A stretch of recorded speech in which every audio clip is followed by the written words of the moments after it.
The sun had barely risen on August 19th, 2017, when the thunder of artillery echoed through the barren rocky landscape of Ras Baalbek and Al-Qa. From hidden positions dug into the Lebanese mountains, the army launched its first wave of fire.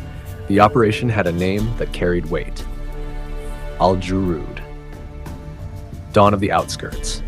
And it truly felt like dawn, not just of a battle, but of something deeper: justice, revenge, and liberation. ISIS fighters had been entrenched in these border mountains for years, carving out hideouts in caves, tunnels, and fortified bunkers. They thought the rugged terrain would protect them. But the Lebanese army had been preparing silently, studying every slope, every path, every shadow in the mountains.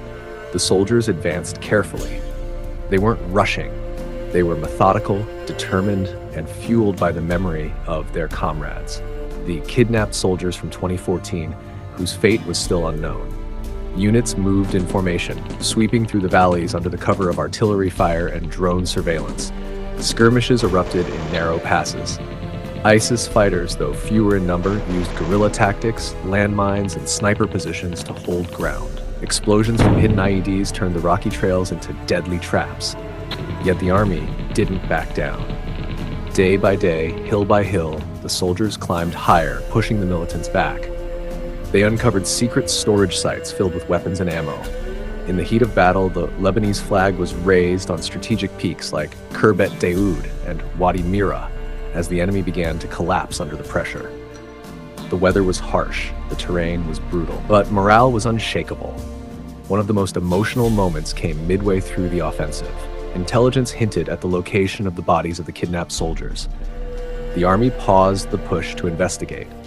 When the remains were found in a remote grave, it confirmed what many feared: ISIS had executed them. But instead of breaking spirits, it made the mission personal. Every soldier now carried that loss in their heart, fueling every step forward. As the days passed, ISIS fighters found themselves surrounded. Cut off from reinforcements, low on supplies, and facing an army that wouldn't retreat, they agreed to negotiate. In a deal brokered behind the scenes, ISIS agreed to reveal the location of the soldiers' remains in exchange for safe passage to eastern Syria. On August 27, the battle stopped. The smoke settled, and the Lebanese army stood victorious.